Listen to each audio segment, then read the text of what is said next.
Hi, welcome to Real Talk. My next guest is director Andy Palmer. Thank you so much, Andy, for being Prisco, here. thanks for having me, Yeah, man. definitely. So let's get right into it. Dive in. What individual or circumstance influenced you entering into becoming a director? It was definitely circumstance. Okay. Less than individual. I wanted to be an actor when I was a kid. When I was a kid, I grew up in Colorado, but I was near Aspen, and there was a casting director that lived in LA, and she would come out in the summertime, and she would do like classes and workshops, and I totally fell in love with it. I always thought that was going to kind of be my course, and then I got to college, and I met an actual actor. Okay. And I was like, oh, you have much more talent than I do. What shall I do with my life? I started to get into production, and then that was it. I read Robert Rodriguez's book Rebel Without a Crew, Oh, and I was great. like, I very declaratively like told my parents like once, it was a summer vacation, and I kind of closed the book and I said, I don't think I should go back to school. I think I should use my tuition money to make a film. Right. Oh, wow. My dad said, finish your eggs. And I said, so that's a no then. Okay, understood. But that was it. I mean, I was hooked. Wow, and great. that was it. And then I got into post-production. So then my kind of big intro was I Right. edited for Yeah, I noticed you years. did a lot of editing. Yeah. That was, yeah. So how has that helped you? It's, to me, it kind of is everything. Right. Because it just it teaches you how to be disciplined and tell a very tight story. Right. And in all aspects, in writing, in directing and stuff like that, the editing, it really helps. And a lot of times, I shoot to edit. Okay. When I'm Oh, shooting okay. film. Right. And for the first couple of days, it makes crew members extremely nervous. Like, are you sure? And I'm like, oh yeah, we're fine. Right. But then you kind of, as you kind of like go through the process, and you're like, okay, so like if you have to cut a shot, if there's something, you're running out of time or something like that, I very easily in my mind can just kind of put the cuts together and be like, yeah, okay, we don't need this. Right. And so what I found is to not make DPs nervous or ADs nervous and stuff like that is just verbalize it, where I'm like, Okay. we'll go here to here to here to here, and they're like, yes, okay, Okay. that will. And so yeah, so for me, editing was really key, especially when you're low budget, because editing it's a huge component, and it's something that you inevitably always run out of money after production, and you have Okay. no money for post. Right. If you can cut your own film, then you have taken out a huge expense, but And that kind of leaves you, like you said earlier, it kind of leaves you in charge of how the story progresses, I guess. Sure. In a way. on the flip side, you have to be able to take off the editor Okay. or the director hat, Right. and that's I doing editing for 10 years, especially in like reality shows and stuff like that. I learned really to be able to just kind of take myself out of the process. That you're trying to tell the best story possible. Other people have ideas, and you're gonna kind of meet somewhere in the middle. And it's not always gonna be pretty, but it's it's what you do. And as directing my first feature that I edited, it was brutal. 'Cause Really? I felt like I had like a 280-pound director behind me the whole time. Going, dude, I got a better shot than that. Right. This Okay. is really what you're gonna do. This is the decision you're gonna make.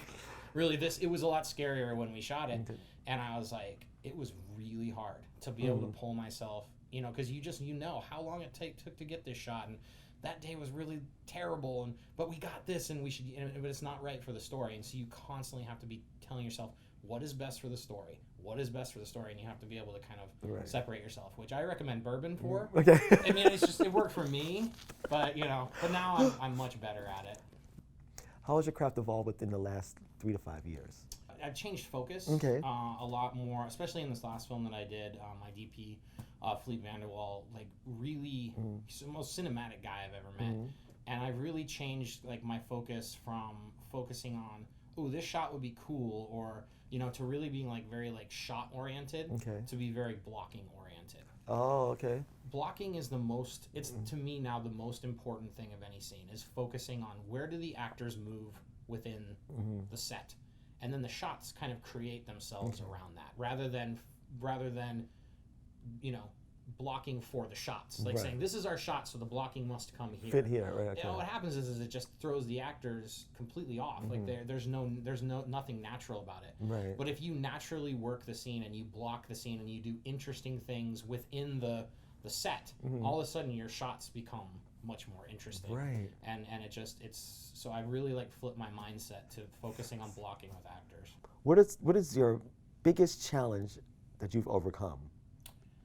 Oh gosh, tough question. Let's say the biggest challenge in the business so far. Sure, Yeah, sure. let's do that one.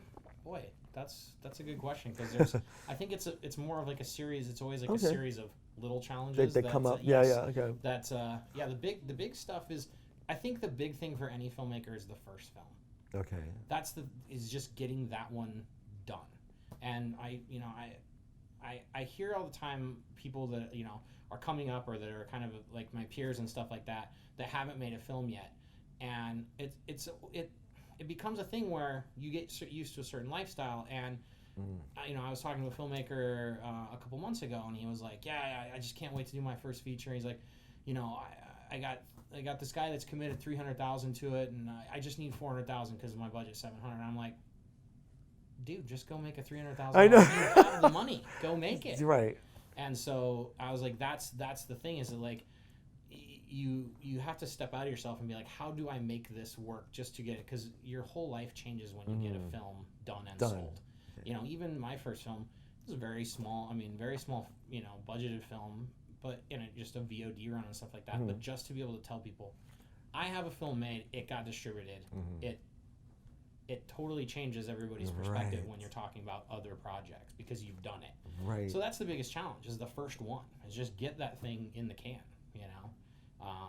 and then it kind of hopefully starts to snowball after that. On your path in this business, is there anything that you would change, or would you do it all the same way? I probably would. I mean, not my university experience. My university experience was amazing, and I wouldn't trade that. I probably would have gone to film school had I known more about it. I actually majored in advertising and television production. Was like how because I thought I would like get into commercials and stuff like that.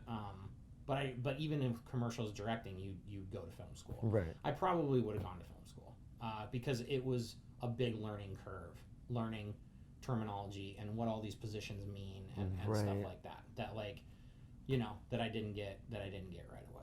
So I might have changed that. I love all my friends that I met. Right. I might have gone to film school somewhere sunny. So this is the last question. What would you like your legacy to be? What would you want it to be? Just to have people quoting something that I did. That's cool. That's to me is the ultimate. Isn't that the ultimate like compliment? I directed a movie called the title's changed, but now it's called Badlands of Cain. It comes out in February. Okay, yeah. And we had Paul Soter, who's part of the Broken Lizard guys that did Super Troopers. Right. And he's the guy that did the Meow game. Listen here, Meow. Yeah. So we were on set, and it was Paul's first day, and my AD, my first AD Eli was helping me with blocking. He goes, "Okay, so ladies, you're gonna come over here. We're gonna start here, and then you're gonna land right Meow." And Paul was right there, and he didn't think about it. It was literally that's what Eli says, and the whole set stopped and looked at Paul because he created that. Right. And he goes, "My contribution to Western society," and I was like, "That's the legacy you want. You want somebody to quote your stuff like generations down the line. Like I've quoted all these other guys' stuff all these years. That would be for me the best." Well, I'm looking forward to quoting your stuff. I'm sure it's going to happen hope one so. day soon. I hope so. Andy Palmer, thank you so much for being here. You, it was a pleasure. Thank you so Well, much. this has for been having me. yeah. Thank you again. This has been Real Talk. I'm Briscoe Diggs, and remember, if you have a dream in your heart and a plan, it's never too late. Right, Andy? That's right. That's right. Okay. Thank you, guys. Thank you. Thank you.